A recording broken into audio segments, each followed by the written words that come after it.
നമസ്കാരം. ജ്യോതിർഗമയ എന്ന ജീവിത വിഷയങ്ങളുടെ അന്വേഷണ വേദിയിലേക്ക് എല്ലാ മാന്യ പ്രേക്ഷകർക്കും വീണ്ടും ഒരിക്കൽ കൂടി സ്വാഗതം. സ്വഭാവ രൂപീകരണത്തെക്കുറിച്ചാണ് നാം സംസാരിക്കുന്നത്. മഹാനായ ശാസ്ത്രജ്ഞനായ ആൽബർട്ട് ഐൻസ്റ്റീൻ പറഞ്ഞു, ഒരു ശാസ്ത്രജ്ഞനെ അളക്കേണ്ടത് അദ്ദേഹത്തിൻ്റെ ബുദ്ധിശക്തി കൊണ്ടല്ല, സ്വഭാവ ഗുണം കൊണ്ട് തന്നെയാണ്. ജീവിതത്തിലെ ഏതു മേഖലകളിൽ നമ്മൾ നോക്കുമ്പോൾ സ്വഭാവ ശുദ്ധിയുടെ പ്രകടമായ സ്വാധീനം നമുക്ക് കാണാനാവും. അതുകൊണ്ടായിരിക്കാം നമ്മുടെ രാഷ്ട്രപിതാവായ മഹാത്മാഗാന്ധി വളരെ ശക്തമായി തന്നെ തൻ്റെ മൃദുവായ ശബ്ദത്തിൽ നമ്മോട് പറഞ്ഞത്, സ്വഭാവ രൂപീകരണമില്ലാത്ത വിദ്യാഭ്യാസത്തെ ഞാൻ ഏറ്റവും അധികം ഭയപ്പെടുന്നു. എത്രയോ അധികം വിദ്യാഭ്യാസ സൗകര്യങ്ങൾ വർദ്ധിച്ചുകൊണ്ടിരിക്കുമ്പോഴും നമ്മെ എല്ലാം പേടിപ്പെടുത്തുന്നത് സ്വഭാവ ഗുണത്തിൻ്റെ അഭാവം തന്നെയാണ്. അതുതന്നെയാണ് ഈ ചർച്ചയുടെ പ്രസക്തിയും. ഇന്ന് സ്വഭാവ രൂപീകരണത്തിൻ്റെ മറ്റു ചില വശങ്ങളെക്കുറിച്ച് നമ്മൾ തുറന്ന് ചർച്ച ചെയ്യുകയാണ്. ഈ ചർച്ചയിൽ നമ്മെ നയിക്കാൻ നമ്മോടൊപ്പമുണ്ട് ബ്രഹ്മകുമാരി സുധാബഹൻ. സിസ്റ്റർ, ഇന്നത്തെ എപ്പിസോഡിലേക്ക് സ്വാഗതം. ഓം ശാന്തി. നമ്മൾ സ്വഭാവ രൂപീകരണത്തിൻ്റെ വളരെ പ്രധാനപ്പെട്ട ചില വശങ്ങളെക്കുറിച്ച് പറഞ്ഞു. സ്വന്തം അടിസ്ഥാനം ഉറപ്പിക്കുക, അവനവനെ തന്നെ ബഹുമാനിക്കുക, മറ്റുള്ളവരെ ബഹുമാനിക്കുന്നതിൻ്റെ മുമ്പ് സ്വയം ബഹുമാനിക്കാനുള്ള കഴിവ്, അതുപോലെ തന്നെ സാഹചര്യങ്ങൾ, പ്രശ്നങ്ങൾ വരുമ്പോൾ അവനവൻ്റെ വിചാരവികാരങ്ങളെ നിയന്ത്രിക്കാനുള്ള കഴിവ്, അങ്ങനെ മർമ്മപ്രധാനമായ കാര്യങ്ങളിലൂടെ നമ്മൾ സഞ്ചരിച്ചുകൊണ്ടിരിക്കുകയാണ്. സ്വഭാവ ഗുണത്തിൻ്റെ മാനദണ്ഡത്തെക്കുറിച്ച് ചിന്തിക്കുമ്പോൾ വേറെ എന്തെല്ലാം കാര്യങ്ങൾ നമുക്ക് അതിൽ ഉൾപ്പെടുത്താൻ പറ്റും? കഴിഞ്ഞ എപ്പിസോഡിൽ നമ്മൾ ചർച്ച ചെയ്ത് 3 കാര്യങ്ങളെക്കുറിച്ചാണ്.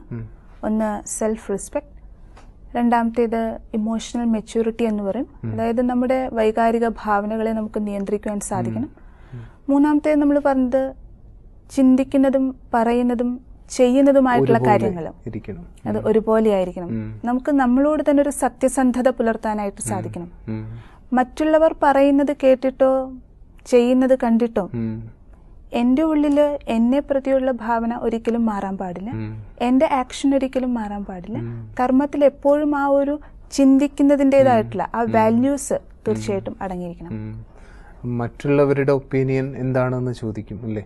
നിങ്ങളുടെ അഭിപ്രായം എന്താണ് എന്നെക്കുറിച്ച്, നിങ്ങളുടെ അഭിപ്രായം എന്നെക്കുറിച്ചുള്ള എൻ്റെ അഭിപ്രായം എന്താണ്? ഇത് വളരെ പ്രാധാന്യത്തോടു കൂടി നമ്മൾ വിശദീകരിച്ചു. ഇവിടെ മറ്റൊരു കാര്യം കൂടി നമ്മൾ ശ്രദ്ധിക്കാനുള്ളത്, അഭിപ്രായങ്ങൾ, നല്ല സ്വഭാവമുള്ള ഒരു വ്യക്തി എന്ന് പറയുമ്പോൾ ആ വ്യക്തി തീർച്ചയായിട്ടും മറ്റുള്ളവരുടെ അഭിപ്രായങ്ങൾക്കും കൂടി റെസ്പെക്റ്റ് കൊടുത്തുകൊണ്ട് മുന്നോട്ട് പോകും.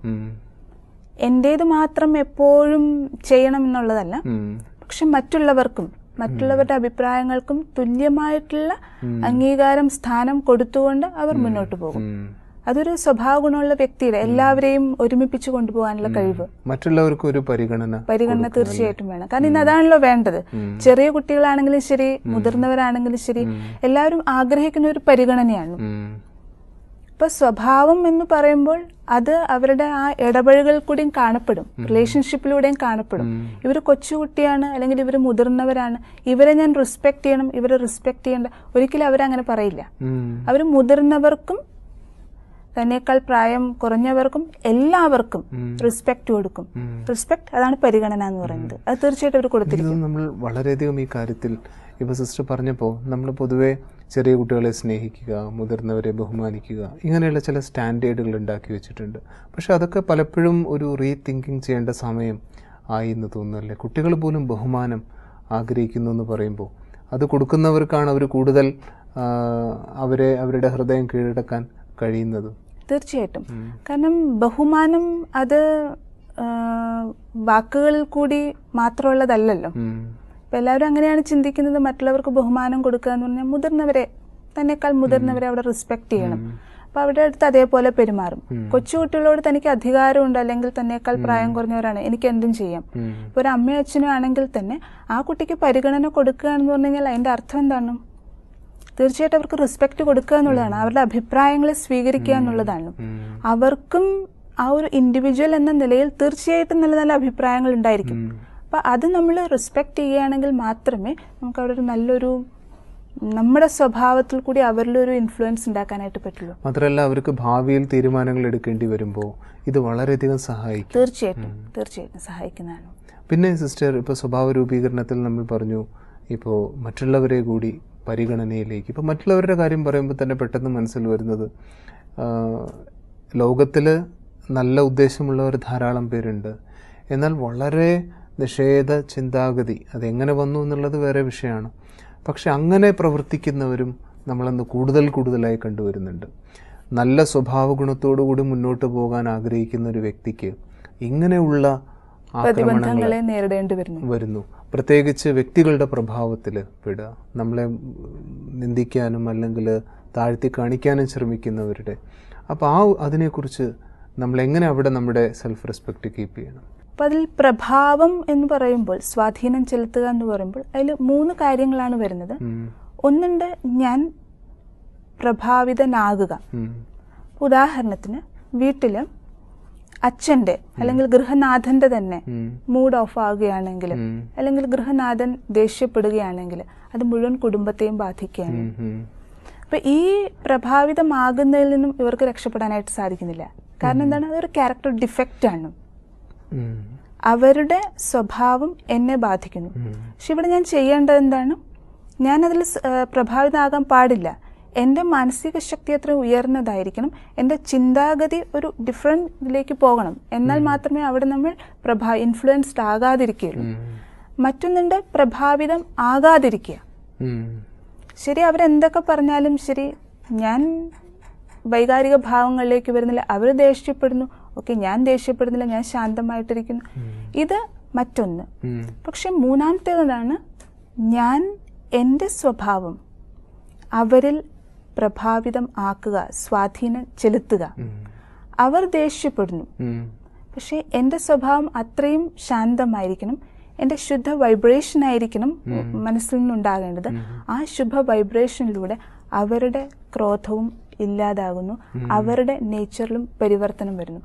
പക്ഷെ ഇത് അപ്പോഴേ സാധ്യമാകുകയുള്ളൂ എപ്പോഴാണോ നമ്മുടെ ഉള്ളിൽ ശുഭഭാവന പ്രകടമാകണം. അത് നമുക്ക് കൊണ്ടുവരാൻ സാധിക്കണം. ഇവിടെയാണെന്ന് തോന്നുന്നു നമ്മൾ പറഞ്ഞ, കാരണം ഇതിനൊക്കെ ഒരു നിരന്തരമായ ഒരു തിങ്കിങ്, ഒരു പരിശീലനം നമുക്ക് തീർച്ചയായിട്ടും ഇതിനാവശ്യമാണെന്ന് തോന്നുന്നു. കാരണം ഇപ്പോൾ സിസ്റ്റർ പറഞ്ഞ പോലെ മറ്റുള്ളവരുടെ പ്രഭാവത്തിൽ നിന്ന് വിട്ടു നിൽക്കുക മാത്രമല്ല, നമ്മളെ മോശമായിട്ട് താഴ്ത്തിക്കെട്ടാൻ വരുന്ന വ്യക്തിക്ക് ഒരു പുനർവിചിന്തനം നമ്മളുണ്ടാക്കി കൊടുക്കുക. നമ്മുടെ പെരുമാറ്റം കാരണം അവർ കൂടുതൽ മെച്ചപ്പെടുക എന്ന് പറയുന്നത് ശരിക്കും എനിക്ക് തോന്നുന്നു വളരെ ഉയർന്ന, അതാണല്ലോ വലിയ വലിയ മഹാത്മാക്കൾ ചെയ്തിട്ടുള്ളത്. അവർ മഹാനായതും ഇതിന്റെ ആധാരത്തിലാണ്. അവർ പ്രഭാവിതം ആകുന്നില്ല എന്നുള്ളത് മാത്രമല്ല, പക്ഷെ അവരുടെ പ്രഭാവം മറ്റുള്ളവരിലേക്ക് അവർക്ക് ചിന്തിക്കുവാനുള്ള ഒരു അവസരം ഉണ്ടാക്കി കൊടുക്കുകയാണ്. എനിക്കും ഇത് പരിവർത്തനപ്പെടേണ്ടതാണ്, എൻ്റെ ഈ സ്വഭാവം മാറ്റേണ്ടതാണ്. അപ്പൊ അതിന്റെ അർത്ഥം ഇവരുടെ ഉള്ളിലുള്ള ശുഭഭാവനയാണ് ആ വ്യക്തിക്കും തന്റെ സ്വഭാവത്തെ പരിവർത്തനപ്പെടുത്താനുള്ള ഒരു അവസരം ഉണ്ടാക്കി കൊടുക്കുന്നത്. എനിക്ക് തോന്നുന്നു അവരുടെ മുമ്പിൽ വരുന്ന ഓരോരുത്തരെയും, ഇപ്പോൾ പറയുന്ന മഹാത്മാക്കൾ എന്ന് നമ്മൾ പറയുന്നവർ, അവരുടെ ഏറ്റവും വലിയ ഒരു ശക്തി ഇതാണെന്ന് തോന്നുന്നു. ഒരു ട്രാൻസ്ഫോർമേറ്റീവ് എബിലിറ്റി. തൻ്റെ മുമ്പിൽ വരുന്ന ഏതൊരാളെയും എനിക്ക് തോന്നുന്നു അവർ ചെയ്ത, ഇപ്പോൾ സിസ്റ്റർ പറഞ്ഞ ഈ പരിശീലനം തന്നെയായിരിക്കാം ഇതിൻ്റെ. തീർച്ചയായിട്ടും നമ്മുടെ ഉള്ളിൽ ഒരു പരിവർത്തനം കൊണ്ടുവരണമെന്നുണ്ടെങ്കിൽ ആദ്യം നമുക്ക് വേണ്ടത് റിയലൈസേഷനാണ്. പരിവർത്തനത്തിന് ഏറ്റവും ആദ്യമായിട്ടുള്ള കാര്യമാണ് റിയലൈസേഷൻ. സിസ്റ്റർ, ഇപ്പോൾ നമ്മൾ പറഞ്ഞ വളരെ ആഴമേറിയ വിഷയം, നമ്മുടെ മാനദണ്ഡങ്ങളെക്കുറിച്ച് സംസാരിക്കുമ്പോൾ തീർച്ചയായിട്ടും ഇതൊരു വിഷയമാണ്. പിന്നീട് എന്തെല്ലാം ഫാക്ടേഴ്സാണ് സ്വഭാവ ഗുണത്തിൻ്റെ മാനദണ്ഡമായിട്ട് നമുക്ക് പറയാൻ സാധിക്കുന്നത്? പ്രതിബന്ധങ്ങളെ നേരിടാനുള്ള കഴിവ് അവർക്ക് തീർച്ചയായിട്ടും ഉണ്ടായിരിക്കും. എന്നാൽ തടസ്സങ്ങളെ അവരൊരിക്കലും ഒരു തടസ്സമായിട്ട് കാണില്ല. എപ്പോഴും അവരതിനെ ചാലഞ്ചായിട്ട് എടുക്കും. അതായത് എനിക്കുള്ളൊരു അവസരമാണ്, മുന്നോട്ട് ഉയരാനുള്ള അവസരമാണ്. എപ്പോഴാണ് ഞാൻ ചിന്തിക്കുന്നത് ഇതൊരു പ്രശ്നമാണ്, ഇതെന്റെ മുന്നിൽ വന്നിരിക്കുന്ന ഒരു തടസ്സമാണ്, ഓട്ടോമാറ്റിക്കലി എൻ്റെ തോട്ട് എനർജി നെഗറ്റീവ് ആകാൻ തുടങ്ങുന്നു. അപ്പം നെഗറ്റീവ് ഊർജ്ജമാണ് ഉള്ളിൽ ഞാൻ രൂപപ്പെടുത്തി കൊടുക്കുന്നത്. അതുകൊണ്ട് എനിക്കതിലേക്ക് മുന്നോട്ട് പോകാനുള്ള ശക്തി വരില്ല.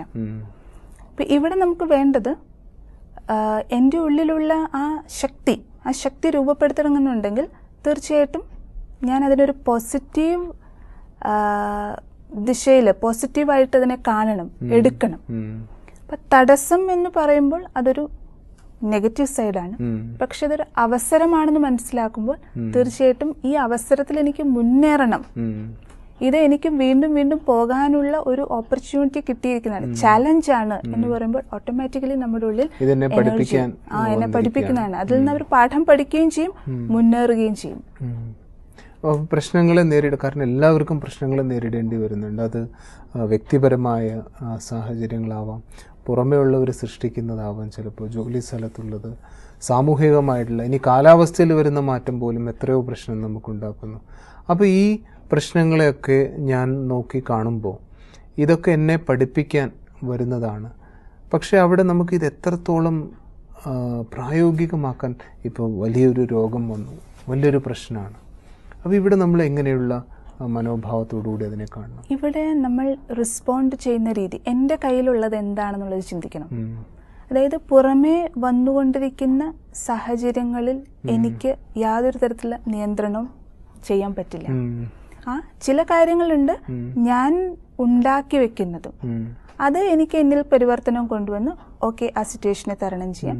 പക്ഷെ ചില പ്രശ്നങ്ങളുണ്ട്, അത് പുറമേ നിന്ന് വരുന്നതാണ്. ഏകദേശം 90% പുറമേ നിന്ന് വന്നുകൊണ്ടിരിക്കുന്നതാണ്. രോഗമാണെങ്കിലും ശരി, മറ്റ് സാഹചര്യങ്ങളാണെങ്കിലും ശരി, ഫിനാൻഷ്യൽ ക്രൈസിസ് ആണെങ്കിലും ശരി, ഏത് നോക്കുകയാണെങ്കിലും ഇതെല്ലാം പുറമേ നിന്ന് വരുന്നതാണ്. ഇതിൽ നമുക്ക് യാതൊരു തരത്തിലുള്ള നിയന്ത്രണവുമില്ല. ഇവിടെ നമുക്ക് ചെയ്യാൻ പറ്റുന്നത് എൻ്റെ പ്രതികരണം അതിനെ പ്രതിയുള്ളത് എന്താണ്. ഈ റെസ്പോണ്ട് എന്ന് പറയുന്നതും ഒരു സങ്കല്പം തന്നെയാണ്. ഒരു സങ്കല്പത്തെ തന്നെയാണ് റെസ്പോണ്ട് എന്ന് പറയുന്നത്. അല്ലാതെ ഞാൻ ചെയ്യുന്നു എന്നുള്ളത് മാത്രമല്ല, ആ കർമ്മം ചെയ്യുന്നതും ഒരു റെസ്പോണ്ടാണ്. പക്ഷെ അതിനേക്കാൾ ഞാൻ എങ്ങനെ ചിന്തിക്കുന്നു, ആ പ്രശ്നത്തെക്കുറിച്ച് എൻ്റെ മനോഭാവം എന്താണ്, ഞാൻ അതിനെ എന്തായിട്ട് എടുക്കുന്നു, അതിനനുസരിച്ചാണ് ആ പ്രശ്നങ്ങൾ മാറിപ്പോകുന്നത്. കാരണം അകത്താണ് ആദ്യം ഞാൻ പ്രശ്നം ഉണ്ടാക്കിയെടുക്കുന്നത്. പുറത്ത് പ്രശ്നങ്ങൾ വരുമ്പോഴും അതെന്നെ ബാധിക്കുന്നത് എപ്പോഴാണ്, ഞാൻ അതിനെക്കുറിച്ച് വീണ്ടും വീണ്ടും വീണ്ടും ചിന്തിക്കുമ്പോൾ തന്നെയാണ്. പക്ഷെ ആ സിറ്റുവേഷൻ അത്ര ഒരു ക്രൈസിസ് ആണ്, ബുദ്ധിമുട്ടാണ്, എനിക്ക് വേദന ഉണ്ടാക്കുന്നത്. സിസ്റ്റർ പറയുന്നത് നമ്മൾ ശുദ്ധമായിട്ട് അവിടെ നമ്മുടെ റെസ്പോൺസ്, ആ തോട്ട്, ആ ചിന്ത നമ്മൾ തിരഞ്ഞെടുത്ത് ഞാനിപ്പോൾ നന്നായി ചിന്തിക്കാൻ പോവാണ്, ആ രീതിയിൽ നമ്മൾ ചിന്തിച്ചു വരുമ്പോൾ ഈ സാഹചര്യങ്ങൾ മാറിപ്പോകും എന്നാണ് പറയുന്നത്. തീർച്ചയായിട്ടും. ആരാണ് ചൈതന്യം? എന്തിനാണ് എനർജി ഉള്ളത്? നമ്മൾക്കാണ്, എനിക്കാണ്. എൻ്റെ വിചാരങ്ങൾക്കാണ് എനർജി ഉള്ളത്. ഈ വിചാരങ്ങൾ കൊണ്ട് എനിക്ക് പ്രോബ്ലംസ് ക്രിയേറ്റ് ചെയ്യാനും സാധിക്കും, പ്രോബ്ലംസിനെ ഇല്ലാതാക്കാനും പറ്റും.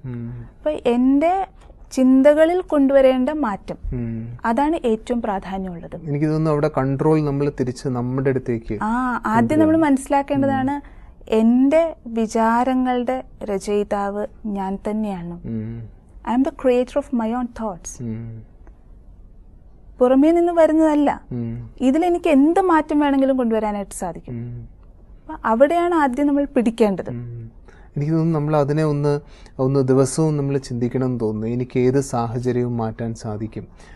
പലപ്പോഴും നമ്മുടെ സാഹചര്യങ്ങളുടെ സമ്മർദ്ദത്തിലാണ് നമ്മുടെ സ്വഭാവ ഗുണം തന്നെ പല വീക്ക്നെസ്സുകൾക്ക് നമ്മൾ അടിമകളാവുന്നതും. പലരും പറയും, ഞാൻ മദ്യപിക്കുന്നതിന് നിങ്ങൾ എന്തിനു കുറ്റം പറയുന്നു, നിങ്ങൾ എൻ്റെ സാഹചര്യം നോക്ക്, നിങ്ങൾ എൻ്റെ പ്രശ്നങ്ങളൊന്ന് നോക്ക്. ഇതിനെ അവരുടെ ഒരു സേഫ്റ്റി മോഡായിട്ട് എടുത്തിരിക്കുകയാണ്. അപ്പോൾ എനിക്ക് തോന്നുന്നു നമ്മൾ ഈ ഒരു വലിയൊരു അവയർനെസ് നമ്മൾ കൂടുതൽ ക്രിയേറ്റ് ചെയ്യണമെന്ന് തോന്നുന്നു. തീർച്ചയായിട്ടും നമ്മൾ തന്നെയാണ് ഇതിനെല്ലാം മാറ്റിയെടുക്കേണ്ടത്. കാരണം ഇതാണ്, എൻ്റെ സങ്കല്പങ്ങൾ എൻ്റെ നിയന്ത്രണത്തിലേക്ക് വരുമ്പോൾ, എന്ത് വിചാരങ്ങളാണ് ഞാൻ രചിക്കേണ്ടത് എന്ന് ഞാൻ മനസ്സിലാക്കി കഴിയുമ്പോൾ, ആ ദിശയിലേക്ക് കൊണ്ടുപോകുമ്പോൾ ഓട്ടോമാറ്റിക്കലി എൻ്റെ പ്രോബ്ലം സോൾവ് ആകും.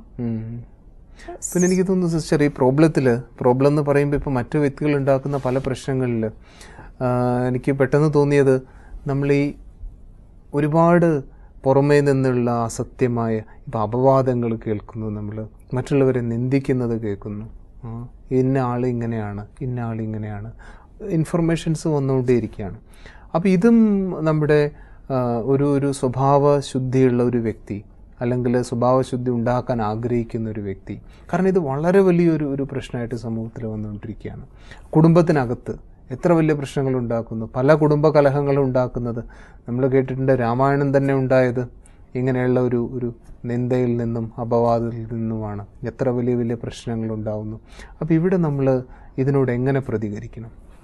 ഇവിടെ നമുക്ക് വേണ്ടത് ചോയ്സ്, തിരഞ്ഞെടുക്കാനുള്ള സ്വാതന്ത്ര്യം എനിക്കുണ്ട്. ഇതെല്ലാം വരുമ്പോഴും എനിക്ക് എന്നെക്കുറിച്ചുള്ള ഒരു വിലയിരുത്തല് തീർച്ചയായിട്ടും ഉണ്ടായിരിക്കണം. നേരത്തെയും പറഞ്ഞു, സെൽഫ് റെസ്പെക്ട്, ഞാൻ ആരാണെന്നുള്ളത് ഞാൻ മനസ്സിലാക്കിയിരിക്കണം. അപവാദം പറഞ്ഞു പരത്തുന്നു, ഓക്കെ, പക്ഷെ എനിക്ക് എന്നെ കുറിച്ചൊരു വിലയിരുത്തൽ ഉണ്ടായിരിക്കണ്ടേ? അതല്ലേ ഏറ്റവും പ്രാധാന്യമുള്ളത്. പിന്നെ അങ്ങനെയുള്ളത് കേൾക്കുമ്പോഴും, ഇപ്പം നിന്ദയുടെ കാര്യങ്ങൾ കേൾക്കുന്നു, അല്ലെങ്കിൽ ഗോസിപ്പ്, അങ്ങനെ പല കാര്യങ്ങൾ കേൾക്കുമ്പോഴും നമ്മൾ എന്താ ചെയ്യേണ്ടത്?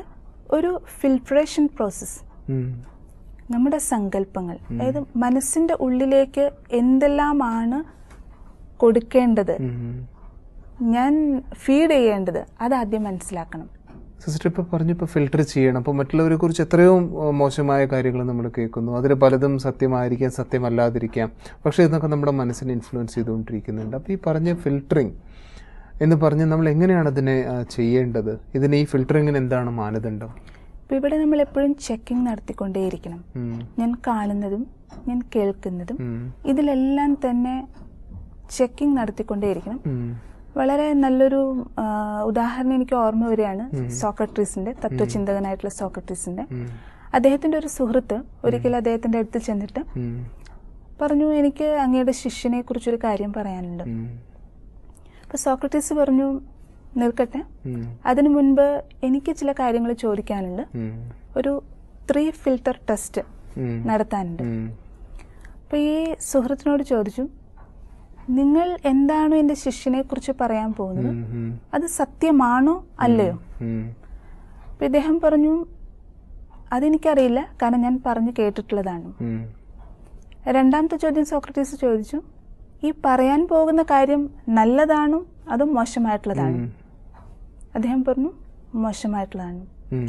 മൂന്നാമത്തെ കാര്യം, ഇത് കേൾക്കുന്നത് കൊണ്ട്, ഇത് അറിയുന്നത് കൊണ്ട് എന്തെങ്കിലും പ്രയോജനമുണ്ടോ? അപ്പൊ പറഞ്ഞു, ഒരു പ്രയോജനമില്ല. പറഞ്ഞു, എന്നാൽ എനിക്കിത് കേൾക്കേണ്ട ആവശ്യമില്ല. അപ്പൊ അതുപോലെ നമ്മളും എപ്പോഴും ഫിൽട്ടർ ചെയ്തുകൊണ്ടേയിരിക്കണം. ഞാൻ ഈ കേൾക്കുന്നത്, ഞാൻ ഈ കാണുന്നത് എനിക്കെന്തെങ്കിലും പ്രയോജനമുള്ള കാര്യമാണോ? ആണെങ്കിൽ മാത്രം അതിനെ സ്വീകരിച്ചാൽ മതി. ആവശ്യമില്ലാത്തത് നമ്മൾ എടുത്ത് വെക്കേണ്ട ആവശ്യമില്ല. അത് നമ്മുടെ ഉള്ളിൽ തന്നെ വേസ്റ്റ് കൂട്ടിക്കൊണ്ടേയിരിക്കും. അങ്ങനെ വേസ്റ്റ് കൂടിക്കൊണ്ടിരിക്കുന്നതിനനുസരിച്ച് നമ്മൾ പ്രോബ്ലത്തിലേക്ക് കൂടുതൽ പോയിക്കൊണ്ടിരിക്കുകയാണ് ചെയ്യുന്നത്, പ്രതിസന്ധികളിലേക്ക് പോയിക്കൊണ്ടിരിക്കുകയാണ് ചെയ്യുന്നത്. അതിനെ എനിക്ക് തരണം ചെയ്യാനായിട്ട് സാധിക്കില്ല. സിസ്റ്റർ, ഇവിടെ ഇപ്പം നമ്മൾ പ്രശ്നങ്ങളെക്കുറിച്ച് സംസാരിക്കുമ്പോൾ തന്നെ ഇപ്പം ഇതെല്ലാം ഈ പുറം ലോകത്തിൽ നമ്മൾ ഇടപഴകുമ്പോൾ ഉണ്ടാവുന്ന പ്രശ്നങ്ങളാണ് ഇപ്പം നമ്മൾ എല്ലാം സംസാരിക്കുന്നത്. പക്ഷെ നമ്മൾ നേരത്തെ പറഞ്ഞു, ഇവിടെ നമുക്ക് പുറത്തൊന്നും കൺട്രോൾ ചെയ്യാൻ പറ്റില്ല. എല്ലാം നമ്മുടെ ഉള്ളിലാണ് മാറ്റം നടക്കേണ്ടത്. അപ്പോൾ ദുർബലനായിട്ടിരിക്കുന്നിടത്തോളം നമ്മൾ ഇതിനെല്ലാം ഈ സ്വാധീനത്തിൽ, ഇപ്പം ഏറ്റവും വലിയ പ്രശ്നങ്ങളിലോട്ട് നടക്കുന്നത് ഈ പലതരം ടെംപ്റ്റേഷൻ, പ്രലോഭനങ്ങളിൽ പെട്ടുപോവുക. അത് എല്ലാ ലെവലിൽ നിന്നും അത് തുടങ്ങുന്നുണ്ട്. എനിക്ക് തോന്നുന്നു ഒരു ചെറിയ കുട്ടിയുടെ ലെവൽ മുതൽ അത് ആരംഭിക്കുകയാണ് ഈ പ്രലോഭനങ്ങൾ. അപ്പോൾ അവിടെ നമ്മുടെ സ്വഭാവ ഗുണവും ഇതും തമ്മിൽ എങ്ങനെയാണ് കണക്ട് ആയിരിക്കുന്നത്? മറ്റൊരു കാര്യം നമ്മൾ ശ്രദ്ധിക്കേണ്ടത്, നമ്മുടെ ചിന്തയിലും വാക്കുകളിലും പ്രവൃത്തിയിലും സത്യസന്ധത ഉണ്ടായിരിക്കണം. സത്യമായ വാക്കുകൾ ചിന്തിക്കുവാൻ, സത്യമായത് ചിന്തിക്കുവാനും പറയുവാനും ചെയ്യുവാനും ശ്രദ്ധിക്കണം. അപ്പൊ അങ്ങനെ ചെയ്യുന്നവർ തീർച്ചയായിട്ടും ശാന്ത സ്വഭാവമുള്ളവരായിരിക്കും. ശാന്ത സ്വഭാവം നമുക്ക് വരണമെന്നുണ്ടെങ്കിൽ എപ്പോഴും പ്രസന്റിൽ ജീവിക്കാൻ പഠിക്കണം. പലരും ഇന്ന് എന്താ ചെയ്തുകൊണ്ടിരിക്കുന്നത്? പാസ്റ്റിലാണ് ജീവിച്ചുകൊണ്ടിരിക്കുന്നത്, അല്ലെങ്കിൽ ഫ്യൂച്ചറിലും.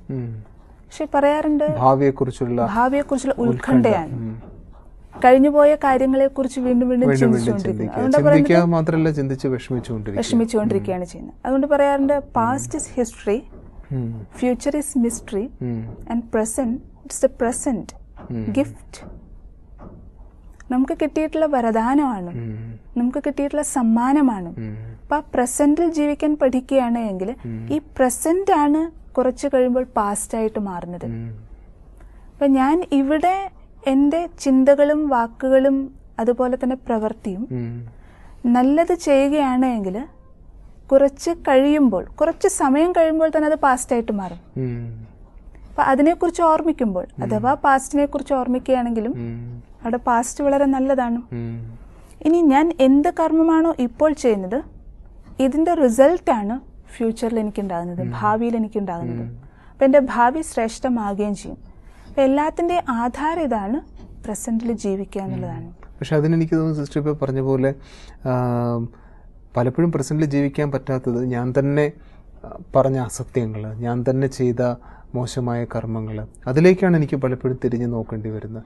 അപ്പോൾ ഈ സത്യത, വാക്കുകളിൽ സത്യത ശരി, നുണ പറയരുതെന്ന് നമ്മൾ പറയുന്നുണ്ട്. പക്ഷെ നുണ പറയുന്നതിനേക്കാൾ എനിക്ക് തോന്നുന്നു നമ്മൾ സത്യത്തെ പലപ്പോഴും നമുക്ക് സൗകര്യമുള്ള രീതിയിൽ പലപ്പോഴും മാറ്റുന്നുണ്ട് അല്ലേ? അത് വലിയൊരു പ്രശ്നമായിട്ട് മാറുകയാണ്. ഇത് എനിക്ക് രക്ഷപ്പെടുന്നതിന് വേണ്ടിയിട്ട് ഞാൻ തൽക്കാലത്തേക്ക് രക്ഷപ്പെടാം, പക്ഷെ അത് തൽക്കാലത്ത് രക്ഷപ്പെടാൻ മാത്രമേ പറ്റുള്ളൂ. തീർച്ചയായിട്ടും കർമ്മഫലം അനുഭവിക്കേണ്ടതായിട്ട് വരും. സാധാരണ പറയാറുണ്ട്, കർമ്മം ആരെയും വെറുതെ വിടില്ല. അത് തീർച്ചയായിട്ടും നമ്മുടെ കൂടെ തന്നെ ഉണ്ടായിരിക്കും. അപ്പൊ ഈ കർമ്മവും കുറച്ചു നാൾ കഴിയുമ്പോൾ സ്വഭാവമായിട്ട് മാറുന്നുണ്ട്. അത് തീർച്ചയായിട്ടും നമ്മുടെ ഉള്ളിൽ വരുന്നുണ്ട്. സംസ്കാരത്തിന്റെ രൂപത്തിൽ അഥവാ സ്വഭാവത്തിന്റെ രൂപത്തിൽ നമ്മുടെ ഉള്ളിൽ റെക്കോർഡഡ് ആയിക്കൊണ്ടേയിരിക്കുകയാണ്. അപ്പം അതുകൊണ്ട് അതെൻ്റെ ഉള്ളിൽ എന്നിലേക്ക് തന്നെ തിരിച്ചു വരും. അപ്പം അതുകൊണ്ട് അത് തീർച്ചയായിട്ടും ശ്രദ്ധിക്കേണ്ടത് ആവശ്യമാണ്. കാരണം കുറച്ച് പേരെ കൂടുതൽ കാലത്തേക്കും കൂടുതൽ പേരെ കുറച്ചു കാലത്തേക്കും പറ്റിക്കാം എന്ന് പറയുന്നുണ്ട്. എല്ലാവരും എല്ലാ കാലത്തേക്കും നമുക്ക് ഒരിക്കലും പറ്റിക്കാൻ പറ്റില്ല. എന്തായാലും ഉള്ളിൽ എന്താണോ ഉള്ളത് അത് പുറത്തേക്ക് വരിക തന്നെ ചെയ്യും. അതിൽ തന്നെ എനിക്ക് തോന്നുന്നു സിസ്റ്റർ പറഞ്ഞ പോലെ ഈ നെഗറ്റീവായിട്ടുള്ള, മോശമായിട്ടുള്ള, അസത്യമായിട്ടുള്ള ചിന്തകൾ തന്നെയാണ് എപ്പോഴും പ്രശ്നം കൂടുതൽ ഉണ്ടാക്കുന്നത്. ഇവിടെ നമ്മൾ ആ ചിന്തകളുടെ ഒരു പരിശീലനം, ശുഭമാക്കാനുള്ള ഒരു പരിശീലനം നമ്മൾ നിരന്തരം ചെയ്തുകൊണ്ടിരിക്കണം. വേരോടെ പിഴുതെറിയണം. ഇത് നമ്മൾ മുകളിലൂടെ, അതായത് സ്വഭാവ പരിവർത്തനം എന്ന് പറയുമ്പോൾ സ്വഭാവത്തെ മാറ്റാൻ നോക്കുകയാണ്. പുറമേ കാണുന്നതിൽ പരിവർത്തനം കൊണ്ടുവരാൻ നോക്കുകയാണ്. പക്ഷെ ആ പുറമേ കാണുന്നതിലുള്ള പരിവർത്തനം സ്ഥായിയാകണമെന്നുണ്ടെങ്കിൽ, പെർമനന്റ് ആകണമെന്നുണ്ടെങ്കിൽ തീർച്ചയായിട്ടും അകത്തെ പരിവർത്തനം, ഒരു ഇന്നർ ചേഞ്ച് ആവശ്യമാണ്. എനിക്ക് തോന്നുന്നു സിസ്റ്റർ, ഇന്ന് നമ്മൾ സ്വഭാവ രൂപീകരണത്തിൻ്റെ പ്രക്രിയയിൽ പലപ്പോഴും മറന്നുപോകുന്ന വിഷയങ്ങൾ, സ്വഭാവത്തിൻ്റെ തന്നെ മാനദണ്ഡം നമ്മൾ കൂടുതൽ വെളിച്ചം കിട്ടിക്കൊണ്ടിരിക്കുന്നതായിട്ടുള്ള അനുഭവം ഉണ്ടാവുന്നുണ്ട്. ഇനിയും ഈ സ്വഭാവ രൂപീകരണത്തിൻ്റെ ചർച്ച തീർച്ചയായും നമുക്ക് വലിയൊരു വിഷയം നമുക്കിനി ബാക്കി കിടക്കുന്നു. കുട്ടികളിൽ നിന്ന് ഇതെങ്ങനെ ആരംഭിക്കണം, വളരെ പ്രധാനപ്പെട്ട ഒരു വിഷയമാണ്. തീർച്ചയായും നമ്മളത് അടുത്ത എപ്പിസോഡിൽ നമുക്ക് ചർച്ച ചെയ്യും. ഇന്നത്തെ ഈ ചർച്ചയിൽ ഇത്രയും സമയം നമ്മളോടൊപ്പം വരുന്ന ഈ ഉൾക്കാഴ്ചകൾ പകർന്നു തന്നതിന് ഹൃദയം നിറഞ്ഞ നന്ദി. ഉൾക്കാഴ്ചകളിലൂടെയുള്ള യാത്രയാണ് ജ്യോതിർഗമയ. സ്വഭാവ രൂപീകരണം എന്ന വിഷയം എത്ര ഗഹനമാണെന്ന് നാം മനസ്സിലാക്കുന്നു. ആഴങ്ങളിലേക്ക് ഇറങ്ങുന്തോറും ഇത് നമുക്ക് പരിവർത്തനത്തിനുള്ള ഒരു വേദിയാക്കി മാറ്റാം. മനസ്സിലാക്കുക, അതിനെ പരിശീലിക്കുക, ജീവിതത്തിൻ്റെ ഭാഗമാക്കി മാറ്റുക, അതായിരിക്കട്ടെ നമ്മുടെ മന്ത്രം. മനസ്സിൽ നിന്നുള്ള സത്യതയിലാണ് സ്വഭാവ രൂപീകരണം ആരംഭിക്കുന്നത്. പുറം ലോകത്തെന്ത് നടക്കുന്നു, മറ്റുള്ളവരെന്ത് പറയുന്നു എന്നതല്ല, ഞാൻ എന്താണ്, എൻ്റെ സെൽഫ് റെസ്പെക്റ്റ് എന്താണ്, അതുതന്നെയാണ് എല്ലാവിടെയും പ്രകടമാകുന്നത്. സ്വഭാവ രൂപീകരണത്തിൻ്റെ അടിത്തറയും അവിടെ തന്നെയാണ് ആരംഭിക്കുന്നത്. സ്വഭാവ രൂപീകരണത്തെക്കുറിച്ചുള്ള പുതിയൊരു വിഷയവുമായി വീണ്ടും കാണുന്നതുവരേക്കും എല്ലാ മാന്യ പ്രേക്ഷകർക്കും ഇത്രയും സമയം ഞങ്ങളോടൊപ്പം ഇന്ന് ചിലവഴിച്ച് ഈ ഉൾക്കാഴ്ചകളിലൂടെ ഞങ്ങളോടൊപ്പം സഞ്ചരിച്ചതിന് ഹൃദയത്തിൽ നിന്നുള്ള നന്ദി. നമസ്കാരം. നിങ്ങളുടെ നിർദ്ദേശങ്ങളും അഭിപ്രായങ്ങളും എല്ലാം ഞങ്ങളെ അറിയിക്കണം. ഞങ്ങളെ അറിയിക്കേണ്ട വിലാസം